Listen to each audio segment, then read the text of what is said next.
오늘 저희가 함께 깊이 파고들어 볼 자료는요, 바로 성경의 출애굽기 12장입니다.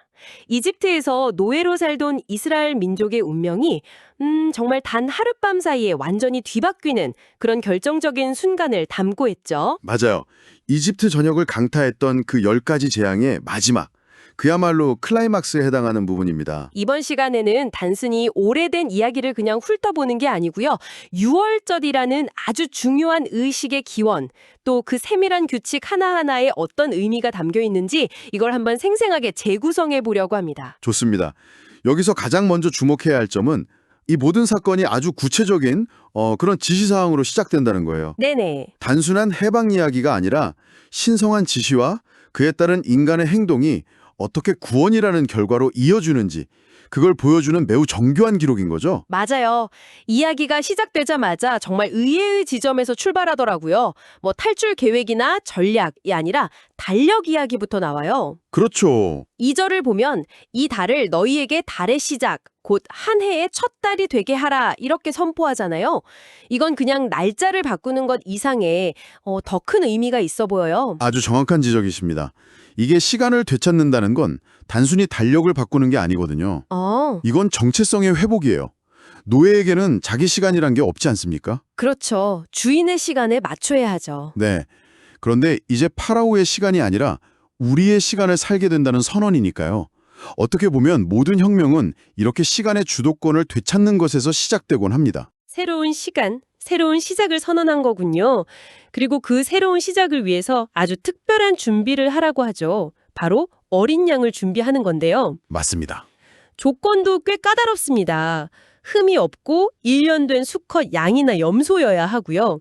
근데 여기서 재밌는 부분이 4절을 보면 만약 한 가족이 양 한 마리를 다 먹기에 너무 적으면 이웃과 함께 나누라고 되어 있어요. 네. 왜 굳이 이런 규정까지 뒀을까요? 그냥 각자 알아서 하거나 남은 고기는 버리면 안 됐나요? 바로 그 지점이 이 사건의 핵심 성격을 보여줍니다. 이건 개인의 구원이 아니라 공동체의 구원이라는 거죠. 아, 공동체의 구원. 네. 나 혼자 살아남는 게 중요한 게 아니라 우리 가족, 우리 이웃과 함께 살아남는다는 개념이 처음부터 아주 깊게 박혀 있는 겁니다. 우리라는 공동체 의식이 없으면 이 구원은 의미가 없다는 걸 강조하는 셈이죠. 아, 그러니까 구원의 최소 단위가 개인이 아니라 이웃과 함께하는 공동체였군요. 맞습니다. 그리고 그 공동체를 지키기 위한 가장 극적인 장치가 바로 피를 사용하는 방식이죠. 그렇죠. 7절을 보면 잡은 양의 피를 진문 양쪽 기둥과 윗부분, 그러니까 사실상 문 전체 테두리에 바르라고 해요. 상상만 해도 정말 강렬한 이미지예요. 네. 온 동네 집집마다 문이 붉게 칠해져 있는 그 광경이요. 맞아요. 그 피는 단순한 장식이나 어떤 미신적인 행위가 아닙니다. 13절에 그 의미가 명확하게 나와요. 내가 피를 볼 때 너희를 넘어가리니. 넘어간다. 네, 여기서 넘어간다는 말이 바로 유월절, 즉 패스오버의 어원이 되는 거죠. 이 피는 약속의 표적이에요. 네, 이집트의 심판이 임할 때 이 표적이 있는 집은 안전할 거라는 신의 약속이죠. 여기서 중요한 건 이스라엘 백성이 해야 할 일은 그 약속을 믿고 순종하고 문에 피를 바르는 구체적인 행동이었다는 겁니다. 믿음이 행동으로. 네, 믿음이 행동으로 나타나고 그 행동이 구원으로 직접 이어지는 순간인 거죠. 문에 피를 바르고 집안에 모여 있었다는 건 알겠는데 그럼 그 안에서 정확히 뭘 하고 있었을까요? 그냥 숨죽이고 두려움에 떨면서 기다리기만 한 건 아닐 텐데요? 물론입니다. 그 집안에서는 아주 긴박한 식사가 진행되고 있었습니다. 식사요? 네, 그리고 이 식사의 규칙이 정말 흥미롭죠. 8절을 보면 불에 구운 양고기와 함께 누룩을 넣지 않은 빵인 무교병, 그리고 쓴나물을 먹으라고 해요. 음식 하나하나에 다 의미가 담겨 있겠네요. 쓴나물은 아마도 그 노예 생활의 고통을 상징하는 거겠죠? 맞습니다. 이집트에서의 그 쓰라린 삶을 잊지 말라는 의미죠. 고기를 먹는 방식도 아주 구체적이에요. 날로 먹거나 물에 삶지 말고 머리와 다리, 내장까지 통째로 불에 구워 먹으라고 하거든요. 통째로요. 네, 이건 희생제물을 온전히 바친다는 의미도 있고 아마도 가장 빨리 요리할 수 있는 방법이었을 겁니다. 그 긴급한 상황을 반영하는 거죠. 정말 디테일하네요. 그런데 무엇보다 인상적인 건 먹는 자세예요. 11절에 허리에 띠를 띠고 발에 신을 신고 손에 지팡이를 잡고 급히 먹으라고 하잖아요. 그렇죠. 이건 편안한 저녁 식사가 아니죠. 마치 언제든 출발 명령이 떨어지게 기다리는 군인들 혹은 도망자들의 모습 같아요. 바로 그겁니다. 식탁 자체가 엄청난 긴장감으로 가득 차 있는 느낌. 식사의 모든 요소가 그날 밤의 사건을 온몸으로 기억하게 만드는 장치인 셈이죠. 즉, 누룩 없는 땅이에요. 아, 맞아요. 왜 하필 누룩 없는 빵이었을까요? 나중에 보면 7일 동안 집에서 누룩을 완전히 없애고 누룩된 빵을 먹는 사람은 공동체에서 끊어질 거라고 아주 무섭게 경고까지 하잖아요. 그 이유가 39절에 명확하게 나옵니다. 이스라엘 백성이 이집트에서 너무 급하게 쫓겨나왔기 때문에 가지고 나온 빵이 부풀어 오를 시간조차 없었다는 거죠. 아, 이제야 딱 연결이 되네요. 네. 저는 그냥 누룩이 뭔가 죄나 부패 이런 부정적인 상징이라서 없애라고만 생각했는데 그게 아니라 빵이 부풀어 오를 시간도 없이 급하게 탈출했던 그 속도감, 그 긴박함 자체를 기억하기 위한 장치였군요. 바로 그거죠. 정말 온몸으로 역사를 기억하는 방식입니다. 와, 그래서 이날을 영원한 규례로 삼아서 대대로 기념하라고 14절, 17절에서 계속 반복해서 강조하는 겁니다. 네. 시간이 흘러서 아이들이 아빠 우리 왜 이렇게 이상하게 밥 먹어요? 이 예식이 무슨 뜻이에요? 라고 물을 때 바로 이 이야기를 생생하게 들려주라는 거죠. 아, 얘야, 우리 조상들이 이집트에서 탈출하던 그날 밤 이렇게 급하게 먹고 나왔단다? 이렇게요. 맞습니다.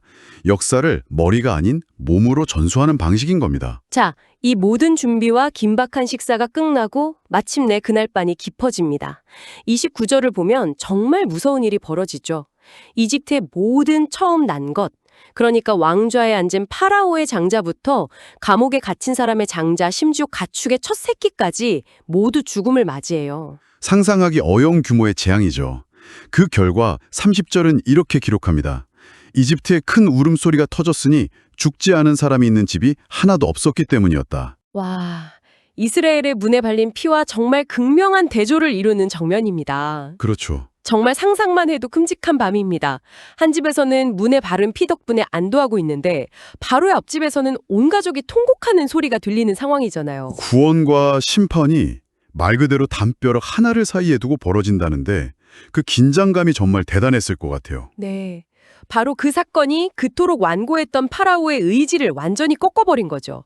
그는 한밤중에 모세와 아론을 불러서 너희와 이스라엘 자손은 일어나 내 백성 가운데서 떠나라고 소리칩니다. 상황이 180도 뒤바뀌어버린 거네요. 네. 어제까지만 해도 붙잡아 두려던 노예들을 이제는 제발 좀 가달라고 애원하는 처지가 된 겁니다. 심지어 33절을 보면 이집트 사람들까지 나서서 우리가 다 죽게 되었다면서 그들을 재촉해서 빨리 내보내라고 하잖아요. 완전한 패닉 상태였던 것 같아요. 그렇죠. 그런데 이 혼란 속에서 아주 흥미로운 일이 벌어집니다. 어떤 거죠? 35절을 보면 이스라엘 사람들이 이집트 사람들에게 은과 금으로 된 물품과 옷을 달라고 요구해요. 그랬더니 36절에서 이집트 사람들이 그들의 요구대로 순순히 되어줍니다. 와, 430년간의 노예 생활 끝에 빈손으로 떠나지 않은 거네요. 마치 받지 못했던 수백 년치의 임금을 퇴직금으로 받아내는 것 같아요. 그렇게 볼 수도 있죠. 수백 년간 착취당했던 노동의 대가를 받아내는 상징적인 장면이기도 하고요. 동시에 광야로 떠나는 새로운 국가에 필요한 물자를 신이 공급해주는 모습으로도 해석할 수 있습니다. 아, 기록은 신이 이집트인들의 마음을 움직여서 이스라엘에게 호의를 베풀게 했다고 설명하죠. 그리고 마침내 그들이 떠납니다. 37절을 보면 여자와 아이를 빼고 걸을 수 있는 장정만 60만 명가량이었다고 해요. 전체 인원은 200만 명 이상으로 추산되기도 하죠. 엄청난 규모입니다. 정말 엄청나네요. 그런데 더 놀라운 건 38절이에요. 수많은 다른 민족, 원문 표현으로는 중다한 잡족과 셀 수 없이 많은 가축대가 그들과 함께했다는 거예요. 바로 그 중다한 잡족이라는 표현이 정말 흥미로운 지점입니다. 이게 단순히 다른 민족 출신 노예들이었을까요? 아니면 이집트에 내려진 재앙들을 보고 충격을 받은 일부 이집트 하층민들이 합류한 걸까요? 정확히 알 수는 없지만 한 가지는 확실해요. 이스라엘이라는 공동체가 처음부터 순수한 혈통 집단이 아니라 하나의 신념과 해방이라는 경험을 공유하는 연합체의 성격이 강했다는 점을 보여준다는 겁니다. 와, 정말 그러네요. 국가의 시작부터 다문화적인 요소가 있었던 셈이군요. 그렇죠. 노예 무리가 아니라 다양한 배경을 가진 사람들이 모여 하나의 거대한 민족이 새로운 역사를 향해 움직이기 시작한 겁니다. 자, 이렇게 극적으로 탈출했는데 이야기가 여기서 끝나지 않고 다시 유월절 규례로 돌아오더라고요. 맞아요. 이제 막 태어난 이 공동체에게 아주 중요한 질문이 던져진 거죠. 그래서 이 새로운 공동체의 멤버는 과연 누구인가? 경계는 어떻게 설정할 것인가? 네, 일종의 시민권법 혹은 헌법의 기초를 세우는 과정이라고 볼 수 있습니다. 방금 전에 다양한 민족에 섞여 나왔다고 했는데 그럼 그 기준이 더 중요해졌겠네요. 누가 이 공동체의 핵심 의식인 유월절 식사에 참여할 자격이 있는지? 그렇습니다. 규칙은 아주 명확해요. 43절과 45절을 보면 이방 사람이나 잠시 머무는 나그네, 품고는 유월절 식사에 참여할 수 없다고 선을 긋습니다. 하지만 해제한 중요한 예외 조항들이 있죠. 44절에 따르면 돈으로 사온 종이라도 할례를 받으면 참여할 수 있어요. 그리고 더 나아가서 48절을 보면 함께 사는 타국인, 즉 완전한 이방인이라도 그 집안의 모든 남자가 할례를 받으면 똑같이 유월절을 지킬 수 있다고 되어 있네요. 네, 그는 본토인과 같이 될 것이라는 표현까지 쓰면서요. 아, 바로 이 부분이 핵심입니다. 이 새로운 공동체의 멤버십 기준이 혈통이라 출신 배경이 아니라는 거예요. 그게 아니군요. 네, 할례라는 언약의 표식을 통해서 이 공동체의 가치와 신념에 동참하겠다는 의사를 보이면 누구든 동등한 구성원으로 받아들여진다는 겁니다. 그렇다면 혈통이 절대적인 기준은 아니었던 거네요. 오히려 공동체의 일원이 되겠다는 그 개인과 가족의 결단이 더 중요했던 것 같습니다. 맞습니다. 49절에서는 아예 본토인이든 너희 가운데 사는 이방인이든 법은 모두에게 동일하다고 못을 박아버리네요. 법 앞에 평등을 선언하는 것처럼 들려요. 맞습니다. 이것은 막 형성되고 있는 국가의 정체성과 경계를 설정하는 매우 중요한 법입니다. 이 민족의 탄생과 직결된 가장 근원적인 의식, 유월절에 참여하는 것이 곧 공동체의 완전한 구성원임을 증명하는 행위가 되는 셈이죠. 누구든 받아들일 수 있다는 포용의 원칙과 또 공동체의 정체성을 지키기 위한 질서의 원칙이 함께 작동하고 있네요. 정확합니다. 오늘 정말 한 편의 거대한 드라마를 본 것 같습니다. 신의 심판과 구원, 한 민족의 탄생, 그리고 수천 년간 이어져 온 한 의식의 시작을 따라가 보았는데요. 음식을 먹는 방식이나 옷차림 같은 아주 사소해 보이는 것들 하나하나에 역사를 기억하고 정체성을 지키려는 강력한 의지가 담겨 있다는 점이 정말 인상 깊었어요. 그리고 이 모든 이야기는 51절의 한 문장으로 압축됩니다. 바로 그날에 여호와께서 이스라엘 자손을 그들의 부대별로 이집트 땅에서 이끌어내셨다. 부대별로? 네, 여기서 부대별로 영어로는 바이델 아미스라는 표현이 중요합니다. 이집트의 노예로 들어갔던 그들이 나올 때는 조직을 갖춘 군대로 나왔다는 이 극적인 변화가 출애굽 사건의 본질을 보여줍니다. 단순한 탈출이 아니라 새로운 국가의 창설이었다. 이런 말씀이시군요. 바로 그렇습니다. 자료를 마무리하면서 마지막으로 청취자분들께 생각해 볼 만한 질문을 하나 던져드리고 싶습니다. 오늘 살펴본 기록은 후손들이 이 예식이 무슨 뜻이에요? 라고 물을 때를 대비해서 기억을 어떻게 보존하고 전달할 것인가에 대해 계속해서 이야기하고 있잖아요. 그렇죠. 역사를 잊지 않기 위한 아주 구체적인 방법론인 셈이죠. 그렇다면 우리 각자의 삶은 어떨까요?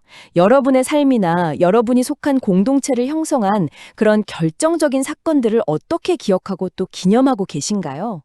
우리의 가장 중요한 역사가 그저 빛바랜 기록으로 남지 않도록 하기 위해서 우리는 과연 어떤 이야기, 어떤 음식, 또 어떤 의식을 사용하고 있나요?